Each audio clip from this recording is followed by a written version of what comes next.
GCers, hal paling menghancurkan dalam sebuah pernikahan adalah ketidaksetiaan. Perselingkuhan menjadi wujud nyata dari ketidaksetiaan. Banyak alasan orang berselingkuh dari pasangannya. Bagaimanapun, ketidaksetiaan memang biasanya memicu kreativitas pelaku mencari beragam alasan. Orang menjadi lupa dengan janji pernikahan dan tujuan serta komitmen awal ketika pernikahan terjadi. Terlalu banyak contoh kasus ketidaksetiaan. Tetapi, fakta Alkitab kali ini akan membagikan beberapa pasangan yang saling setia dengan pasangannya. Ishak dan Ribka. Pasangan Ishak dan Ribka menghadapi kenyataan bahwa mereka belum dikaruniai keturunan hingga Ishak menginjak usia 40 tahun. Kejadian 25 ayat 21. Ishak tidak menanggapi situasi tersebut dengan tindakan apapun, kecuali ia berdoa. Pasangan ini mempertahankan kesetiaan mereka di hadapan Tuhan selama 20 tahun hingga Ribka melahirkan si kembar Yakub dan Esau saat Ishak berumur 60 tahun. Kejadian 25 ayat 26. Kedua, Rut dan Boas. Boas memberikan pujian kepada Rut sebagai perempuan yang layak. Rut 3 ayat 11. Penilaian Boas ini tidak salah. Pengusaha sukses itu menyaksikan dengan mata kepala sendiri bahwa Rut bekerja dengan rajin di ladang gandum Boas. Rut 2 ayat 7. Boas juga menilai bahwa Rut dalam keadaan sebagai janda yang ditinggali mati suami tidak menunjukkan perilaku murahan kepada sembarang laki-laki. Rut 3 ayat 10. Sehingga Boas yang juga memiliki kualitas kesetiaan di dalam Tuhan tidak ragu menikahi Rut. Ketiga, Amrat dan Yohebed. Yohebed melahirkan Musa di tengah situasi mencengkam di Mesir. Firaun sedang memerintahkan pembunuhan bayi laki-laki Yahudi kala itu. Keluaran 1 ayat 17. Tapi, Amran dan Yohebed tidak gentar menentang perintah Firaun demi menyelamatkan si kecil Musa. Pertama, mereka menyembunyikan bayi Musa selama 3 bulan. Kedua, mereka menghanyutkan bayi Musa di sungai Nil hingga putri Firaun mengadopsi Musa menjadi putra raja.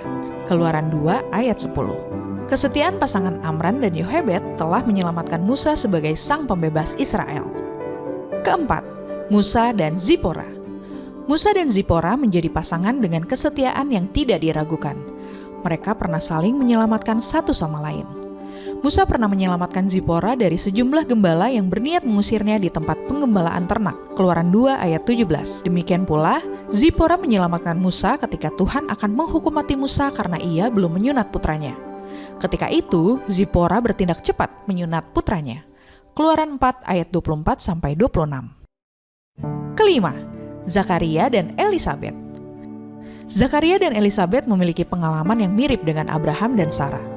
Mereka sama-sama tidak mempunyai keturunan hingga usia mereka lanjut. Hal yang membedakan adalah Zakaria dan Elisabet lebih bisa menerima kenyataan untuk tidak memiliki anak. Sementara Abraham dan Sarah berusaha untuk memiliki anak melalui cara lain, yaitu dengan peristiwa kelahiran Ismail. Meski sempat muncul keraguan kepada Tuhan, dalam Lukas 1 ayat 18, pasangan ini tetap saling setia hingga janji Tuhan terpenuhi, yaitu kelahiran Yohanes Pembaptis.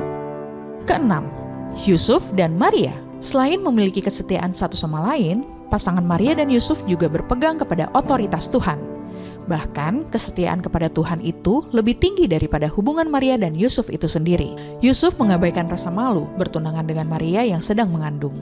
Sementara, Maria sendiri juga pasti tidak mudah menjadi perawan yang mendapat titipan benih ilahi di kandungannya. Kesetiaan juga menjadi kekuatan Yusuf dan Maria ketika mereka harus melakukan perjalanan ke Betlehem dan melahirkan juru selamat di kandang ternak. Kesetiaan pula yang memberikan kekuatan mereka melarikan diri ke Mesir ketika Raja Herodes berusaha untuk membunuh Yesus. Ketujuh, Priscilla dan Aquila. Priscilla dan Aquila mendedikasikan pernikahan mereka untuk pelayanan pekabaran Injil. Alkitab menunjukkan bahwa tanpa peran pembuat tenda dari Roma ini, gereja tidak akan berkembang seperti sekarang ini. Kesepakatan Priscilla dan Aquila untuk melayani Tuhan mustahil terwujud jika mereka tidak memiliki kesetiaan sebagai suami istri. Reputasi Priscilla dan Aquila dalam pelayanan membuat Rasul Paulus terkesan. Sehingga Rasul Paulus menyebut Priscilla dan Aquila sebagai teman sekerja dalam Kristus Yesus. Roma 16 ayat 3. GCers, apakah Anda setia dengan pasangan Anda? Adakah yang kalian lakukan sebagai pasangan yang setia yang berguna untuk orang lain? Tulis jawaban Anda di kolom komentar ya.